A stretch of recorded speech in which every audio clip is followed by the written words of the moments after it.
With this win, did Desmond Ridder do enough to earn the starting position next year? And we'll talk about how this battle with Arizona exposed some of the flaws that the Falcons will have to improve upon this offseason. You are Locked On Falcons, your daily Atlanta Falcons podcast. Part of the Locked On Podcast Network, your team every day.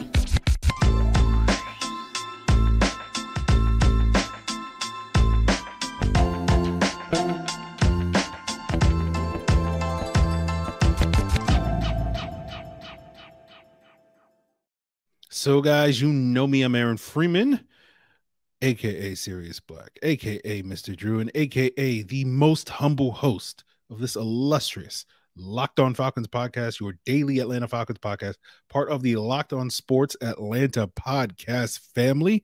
And today's episode is brought to you by Ultimate Football GM. If you've ever dreamed of becoming an NFL GM and managing your own football franchise, this is the game definitely for you. You can download the game by visiting ultimate-gm.com or look it up in the app stores. Our listeners will get a 100% free boost to their franchise when using the promo code LOCKEDON, that's LOCKEDON, in all caps, in the game score.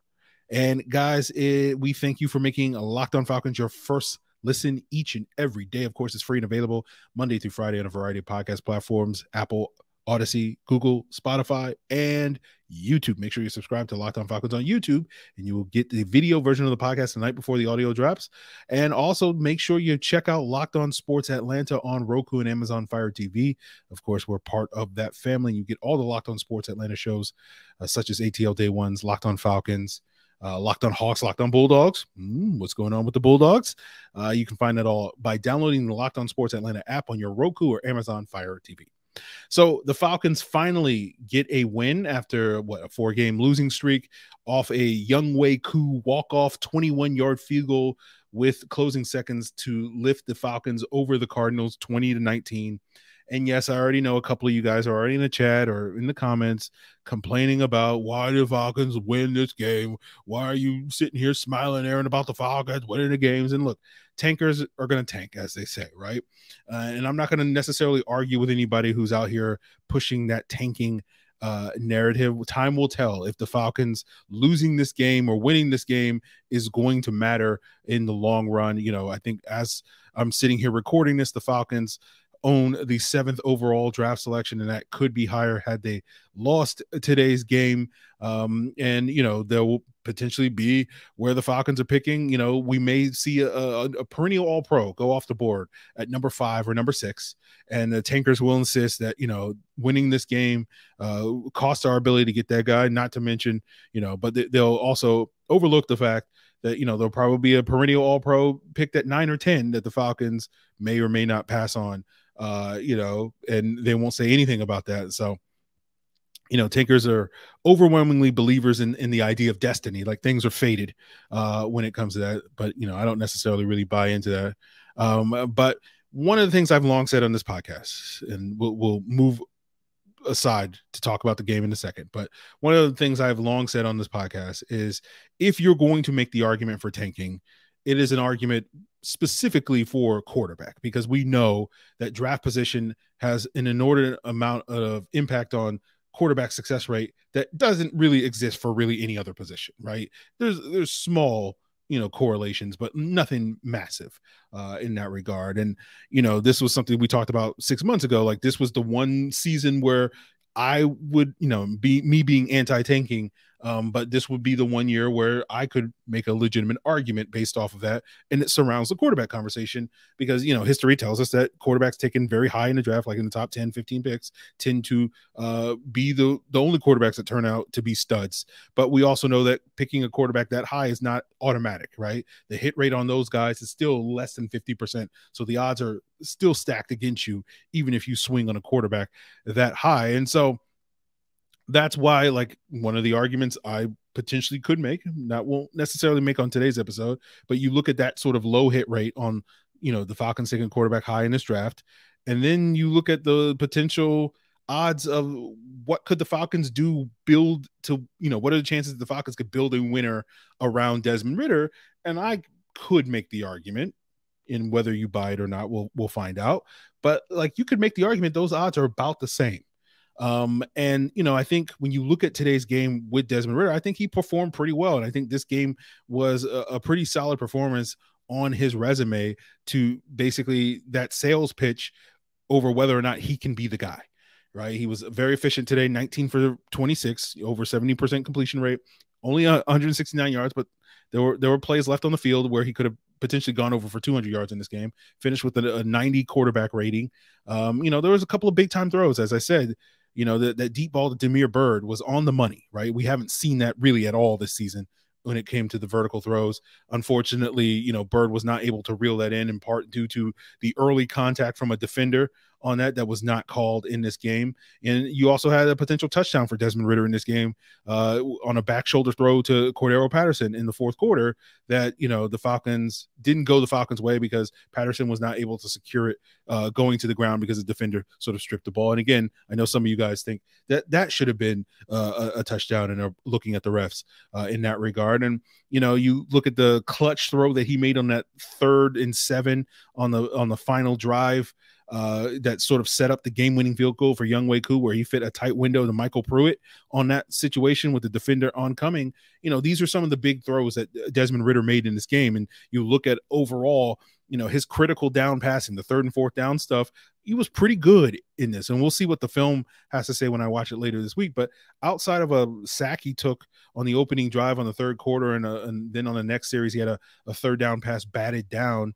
And we'll see if, there was open receivers on those particular plays. But outside of those 2 plays and the 4th down miss that he had to London, he was pretty clean on 3rd down. So like that 1 4th down call to throw to London was one where it looked like from the television copy that Olamide Zaccheaus was open in the flat. But again, the All-22 may tell us that there was a defender in the flat ready to stop Zaccheaus at the stick. So we'll revisit some of those plays on the film later this week.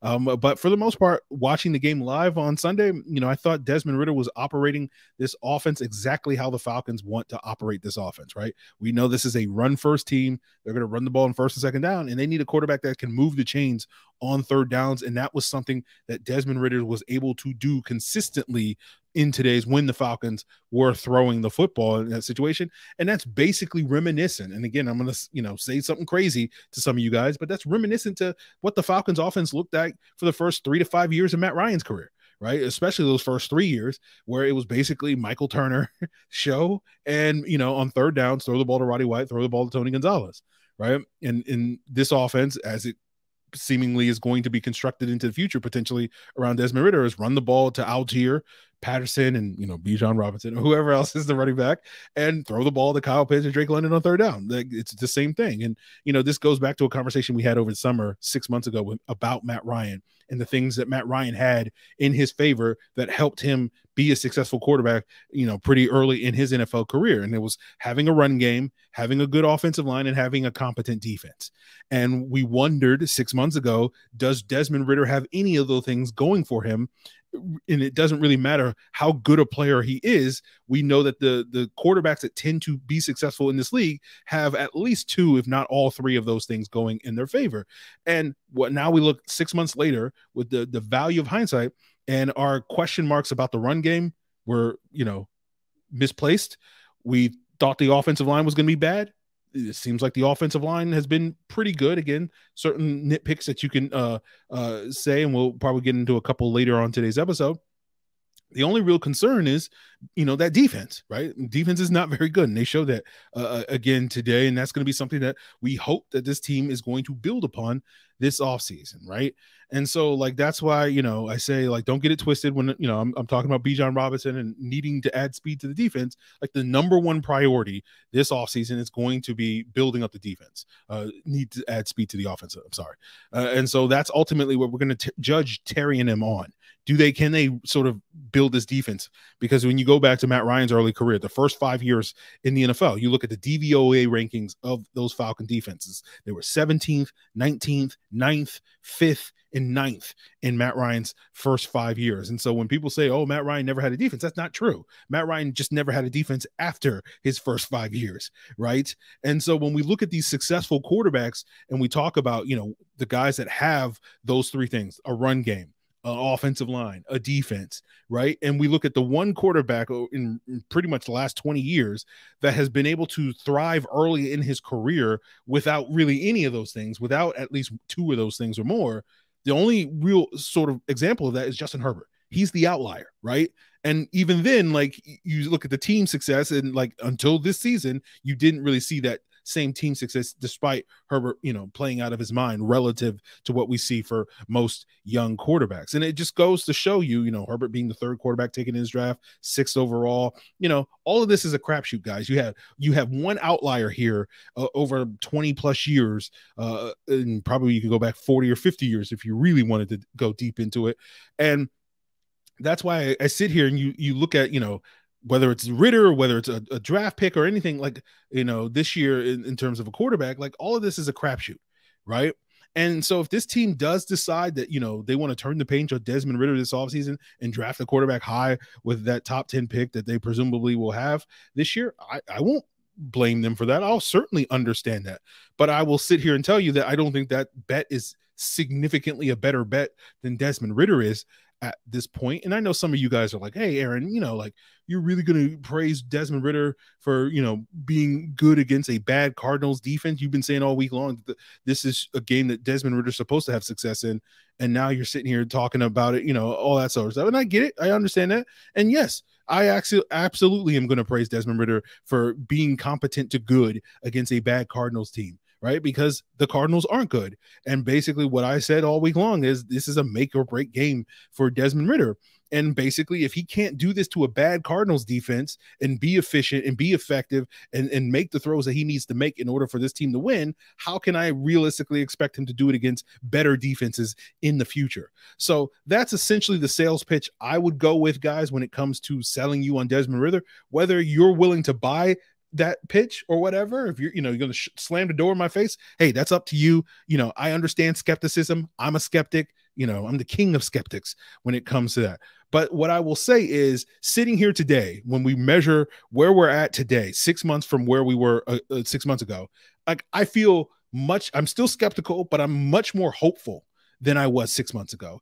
And I think you guys should be much more hopeful that this can work out. Right now, how much more hopeful you are, 10%, 25%, 50%, 100%, whatever, is up to you. Right. I'm not going to tell you how to feel, but I can tell you how I feel about it. And I am more hopeful that this can work out. Again, I don't know if it will work out, but I think it can work out with Desmond Ridder heading into the future. So I'm going to sit here, as the rest of you do, all year long here on Locked On Falcons, now that we have a new year in 2023, and try to be more hopeful than I certainly was last year when it came to the future of this football team. So I can see the vision. It's just whether or not this regime is going to be able to implement it, and that's what we're going to sort of judge them on moving forward. But we'll leave that conversation and talk a little bit more about today's game and talk about the defensive struggles, to talk a little bit more about some of those areas that need improvement that we'll have to focus on this offseason, guys. But we'll get into that as we continue today's episode. But before we get there, I do want to plug the Locked On Sports Atlanta podcast family, where, of course, you can find multiple shows breaking down local sports and national sports like ATL Day Ones with Jarvis Davis and Tanisha Batiste. And you can also find the Locked On Falcons postcast. So if you're, needing those post-game takes immediately after that final whistle, after Younghoe Koo's field goal goes in, you can find that on the Locked On Sports Atlanta YouTube channel. Of course, Locked On Sports Atlanta is available on all the same podcast platforms that you can find Locked On Falcons. So make sure you subscribe to Locked On Sports Atlanta wherever you get your podcast. And guys, I also want to tell you about today's sponsor. That is the mobile game Ultimate Football GM.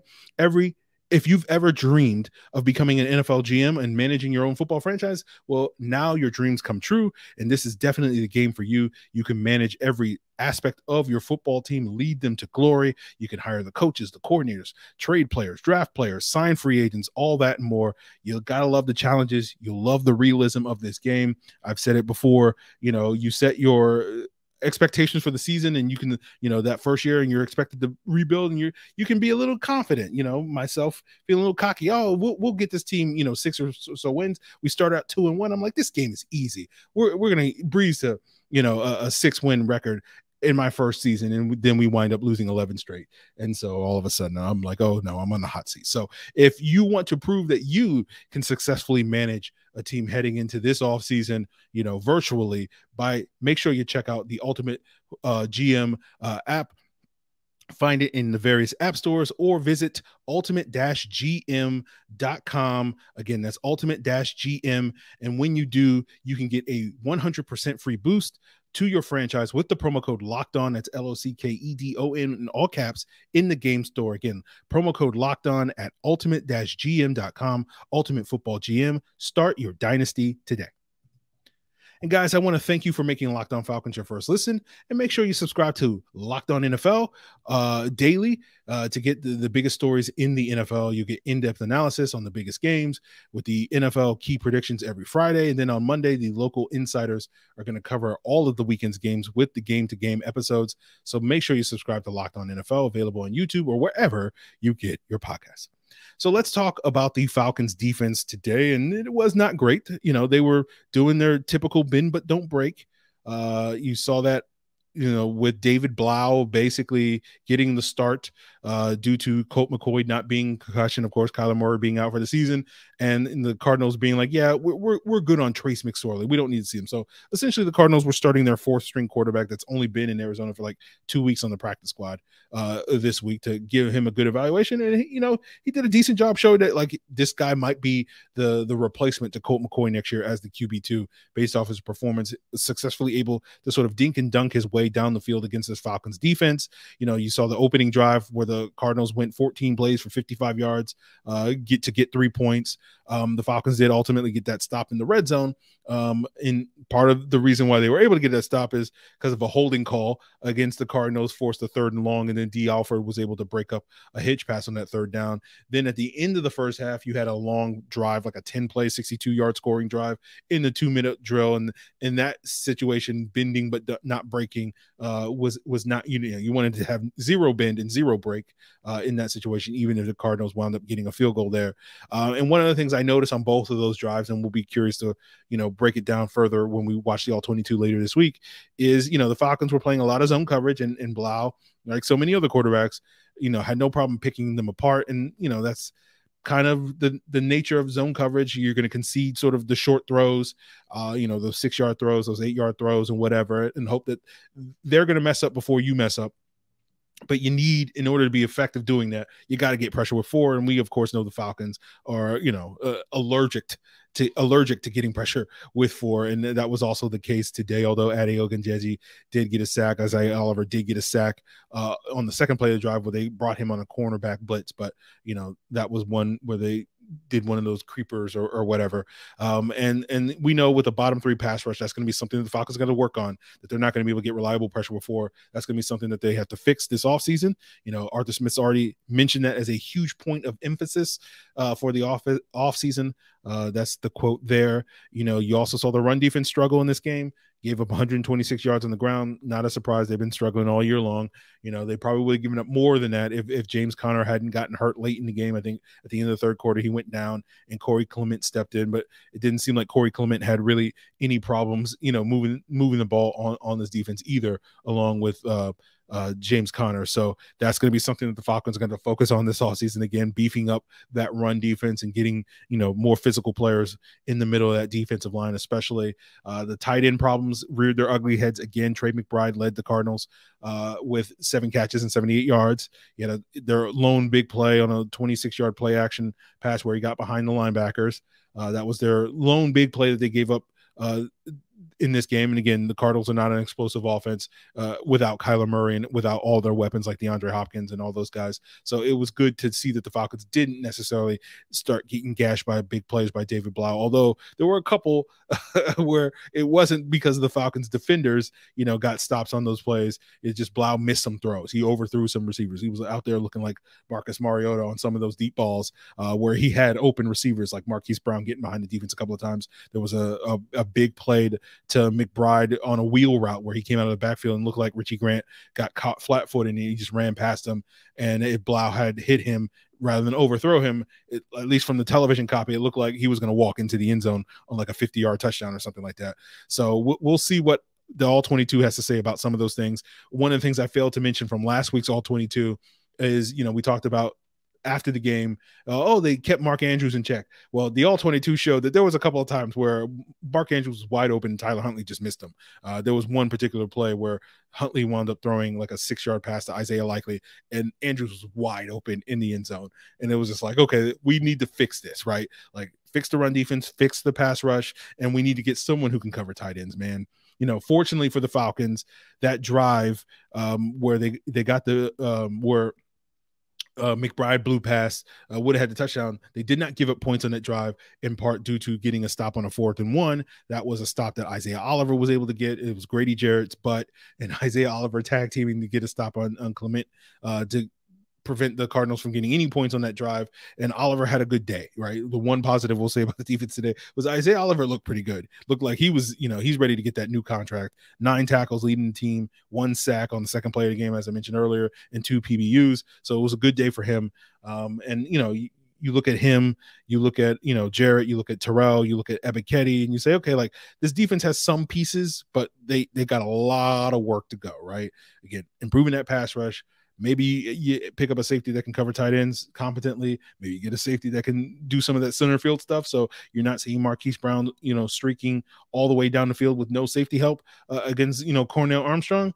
And of course we got to get these linebackers, man. It's funny because we did a Saturday symposium on the Discord and someone was asking me about the linebacker position. I was like, yeah, I don't really care about linebackers. Fix the front, fix the back end. And this game, I'm like, I think I'm going to start caring about linebackers again. And I'm like, how much is Roquan going to cost? $100 million? Okay, I can do that. Watching the linebackers today. So we'll see if the Falcons invest in that group as well this offseason. And that's why, like, I sit here and go, like, yeah, man, you can complain about the Falcons not getting a high draft pick, but like, Jalen Carter or one of these draft picks isn't solving all of those problems, guys. So you know what I'm saying? It's going to be like 6 guys, 7 guys, 8 guys that they need to add this offseason that are going to come close to solving all of those issues, just so we can have a competent defense, middle of the pack. Because that's what we're shooting for, given some of the issues that we're dealing with on the offense. That's what Matt Ryan had early in his career, just middle of the pack. Can we get the 15th best defense in the league? If we do that next year, Dean Pease, build a statue to this guy and Terry Fontenot and Arthur Smith, man, because it has been a long time since we had a unit that was middle of the pack, or at least felt good about, and like, oh, this is a unit that can continue to grow, not a unit that tops out at middle of the pack. Some of those Raheem Morris defenses were like 17th or whatever, but that was their best case scenario. This is like, okay, we're building it, and we are already middle of the pack, and we can build even more. So that's what we're hoping to see this offseason. So there's a lot of work to be done on the defense side of the ball. And that's why, like, the conversation outside of Atlanta, outside of these circles, is going to be focused on the quarterback conversation. And I understand why that is, because it's the most important position. And it certainly is something important that the Falcons are going to have to try to figure out and settle next year, this offseason, next season, and into the future. But like, we all know, guys, that like, that's not the only issue that the Falcons have to do. It doesn't matter whether it's Ridder or some rookie quarterback or Lamar Jackson or Derek Carr or Ryan Tannehill, whoever it is. You're hoping to get stable quarterback play in the future, but until we can fix some of these other issues, it doesn't matter who the quarterback is, right? Like, these problems aren't going to go away. And so, like, our success, our long-term success, hinges on our ability to fix these other issues, not just, hey, we got a really talented young quarterback that everybody loves and everybody puts in their top 10 rankings or whatever. Like, that's not doing anything. We had that for the last 15 years, right? The lesson that we should have learned over the last 15 years is having basically the 8th best quarterback doesn't automatically mean success. It gives you stability in which you can build, be a playoff team versus a non-playoff team, but it's not going to automatically mean, oh, we're automatically going to win 10 games every single year because we have the 8th best quarterback in the league. So it's those other issues that we're going to focus on. And of course, you guys listening to Locked On Falcons will know that those are going to be the areas of focus that we talk about in addition to the quarterback conversation. But we'll leave that conversation aside and move on, talk about some other tidbits from today's games, like the special teams stepping up, the run game, the offensive line, maybe some of these quarterbacks that showed out in the playoffs over the weekend that you guys might have talked. We'll get into all of that as we continue today's episode, guys. But before we get there, I want to tell you about our friends over at Built Bar. We know this time of year, everyone's looking to eat a little healthier, but maybe you're like me and you want to eat healthy, but you don't want to compromise on taste. And that means you got to try Built Bar. Built Bar is the protein bar that tastes just like a candy bar. They're covered in 100% real chocolate. You can get unbelievable flavors like cookie dough and coconut brownie and peanut butter brownie, coconut almond. And it's not only that they taste like a candy bar, but they have 130 calories, 4 grams of sugar, and a whopping 17 grams of protein. And what's great now, as someone who's been ordering, and I'm sure many of you have been ordering from built.com for years now, since they've been the proud sponsors of the Locked On podcast for several years now. Not only can you do that, but you can now get Built Bars at your local Walmart or Sam's Club. That's right. Head to your nearest Walmart today. You can grab a 4-bar box of cookies and cream and double chocolate and coconut puffs in the pharmacy section, or you can go to Sam's Club and get a 13-bar box of brownie batter or churro. And also you can still head on over to built.com and check out all the new flavors that they're constantly unveiling. So head over to built.com, head over to Walmart or Sam's Club. Trust me, guys, you will thank me later. So, guys, we're going to wrap up today's episode talking about some other tidbits from today's game. And, got to give love to the special teams. They stepped up big. I don't know if the Falcons win this game without the special team stepping up. You had a block punt from Richie Grant that resulted in points for them, and that was sort of critical. We can talk about, Grant's performances on defense is being probably leaving something to be desired. But he stepped up big on special teams. You had, of course, Younghoe Koo's game-winning kick. You had a 62-yard punt from Bradley Pinion at the beginning of the third quarter that he was able to pin the Cardinals at the half-yard line. That was the best punt that Pinion's had all year long, especially coming off of a game against Baltimore where he had a really bad punt, I think, on one of the first 2 drives in that game that basically gift-wrapped field position for the Ravens to get 3 points in that situation. Now, unfortunately, despite, that coffin corner kick from Pinion, I think the Cardinals still scored on that drive. They still went to the length of the field, and most of that was due to a pass interference call against D. Alford, which similar to the Zacchaeus holding call that wiped out a touchdown. Was that last week? The officiating wasn't great in this game. I don't think the Alford call, there was contact, but it wasn't bad. It shouldn't have been a DPI. Marquise Brown fell down, but we know there's 2 things that the Falcons do well, right? They run the ball well. They play good special teams. Those are probably the only 2 things that the Falcons do well. But hey, it's better. I'll take those 2 over them not doing any of those things well, right? Last year the special teams was good, so they've added running the football to their repertoire, and we just gotta, maybe by next year we'll have a 3rd thing in our repertoire that we'll say, hey, they do this really well, We'll see what that one thing is. It's like, okay, in another 2 or 3 years, maybe we'll do all 5 or 6 things that we need to do in order to be a good football team. So, that's part of the rebuild, right, guys? So, they run the ball well. They did run the ball again well today in this game. So another good day for Tyler Algier. Again, he's out here listening to Locked On Falcons, hearing all this Bijan Robinson talk, and every day he's running out there angry, and I'm sitting here going like, yep, he's exactly playing into my plans. Bijan. Does that make you angry, Tyler? Okay, then take it out on Shaq Barrett and Levante David and Devin White next week. I want you to truck Vita Vea. Oh, because we're going to get Bijan Robinson. So I'm out here doing my part. I don't know about the rest of you guys. But Patterson had his moments running the football as well. We did see Matt Hennessy get his second start at the left guard position. And, we'll see what the film says. He did good job early in the game. I run blocking. There was some questionable pass protection things. The Cardinals were putting J.J. Watt on that side of the defensive line against the left side versus the right side where he usually lines up. So he was facing, more of those guys, Hennessy, than he was Lindstrom. And it seemed like that had an impact on the offensive line and pass protection not being as solid as has been in recent games. We've been talking ever since the Week 10 Thursday night game. The offensive line has been better, not elite or anything, but the pass protection has been better. And to me, that's been somewhat reflected in Arthur Smith's play calling with Ridder at the helm, where you're seeing more empty sets. You're seeing less max protect. And one of the things maybe I'll work on this week is looking at, how much max protect what percentage of pass plays are max protect today over the last couple of games than they were earlier in the season when we were still concerned about that, as a sort of a testament to the improvement of the offensive line over the course of the season. So we'll see about that. So that will be something that we'll investigate probably on the film. But it did feel like Watt and company were a lot more effective getting pressure on Ridder today than we had seen in recent games. But I thought, again, Ridder did a pretty good job, escaping on some of those plays and extending some of those plays so that they didn't necessarily result in negative plays.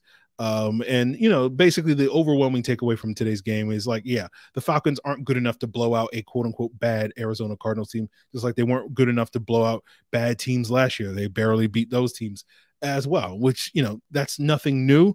That's part of the reason why I go why are we talking about going out there and getting Lamar Jackson? Because that's right where we had this highly paid quarterback that, wasn't really moving the needle. But again, that's another conversation for another day. But I am much more open to having that conversation about, maybe one of these young quarterbacks, because we watched the weekend games. I don't know if you guys watched the playoff games on Saturday as well as some of the other bowl games, and you saw Bryce Young look pretty good in the Sugar Bowl, and then of course CJ Stroud was balling in the Peach Bowl, unfortunately for him, but fortunately for, I'm sure, a large percentage of you that are Georgia fans. I know there's a couple of you guys listening that are Ohio State fans as well. Unfortunately for you, wipe those tears, but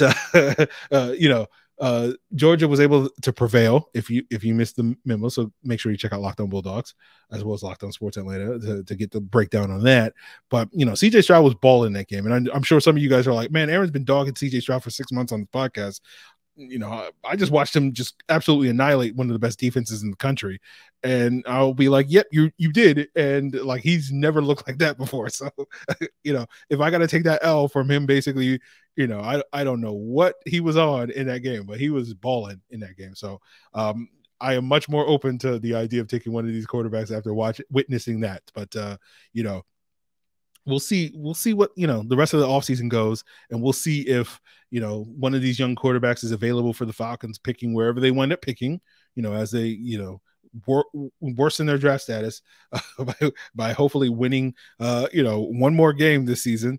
But as I've said earlier, drafting one of these guys, or certainly not Lamar Jackson, is not going to fix all these other problems, right? But those are going to be topics that we'll be breaking down all year long in this new calendar year of 2023, all off season long. So make sure you make Locked On Falcons your first listen, guys. We got one more game left. We got to beat Brady, right? They've clinched, the Bucs clinched the NFC South today by beating the Panthers. So I guess technically they could decide to sit Brady, but if they don't sit him, if he does go out there and even if he only plays one series and gets a start, we're counting it. I don't care. We're counting it as beating Brady. He started the game. It counts as an L on his record. So we got to win that game just so we can beat Brady, because I don't think he's going to be in Tampa Bay next year. And, there's no guarantee. I don't know if we play the Raiders next year, but we'll see. We might not get another opportunity is the point if he goes back to the AFC. So we need to do that. And if he doesn't play, then we got to beat Blaine Gabbert or Kyle Trask. It's the same conversation we're having about David Blough, right?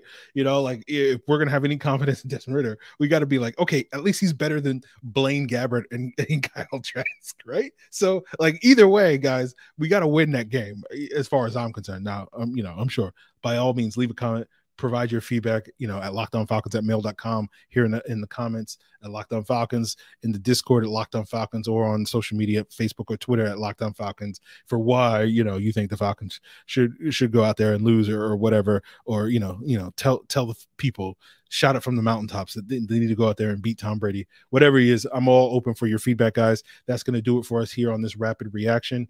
On Sunday, we'll be back tomorrow to break down some of these things. We'll probably get a second look at the trench play on tomorrow's episode. We'll probably look at some of the PFF grades to see if anything stands out in that regard. So that will be sort of what's on deck tomorrow. And then, of course, later this week, we'll be looking at the All 22. And we got one more crossover Thursday with David Harrison of Locked On Bucs to see if the Falcons can beat Brady, beat Gabbert, beat Trask, whatever hashtag you want to use it. Beat all those guys, beat those Bucs. Suck it, Bucks. That's what I say. But guys, I really appreciate it. I hope you had a happy new year. Looking forward to more great content in a bigger and better year in the year of 2023. And again, maybe the Falcons we'll get to 2024 and we're like, hey, the Falcons do 3 things well: special teams, run the football, and maybe they have a halfway decent passing offense. I don't know. Maybe the dreams stay alive in 2023. That will be our New Year's resolution here on Locked On Falcons. Really appreciate it, guys. Till then.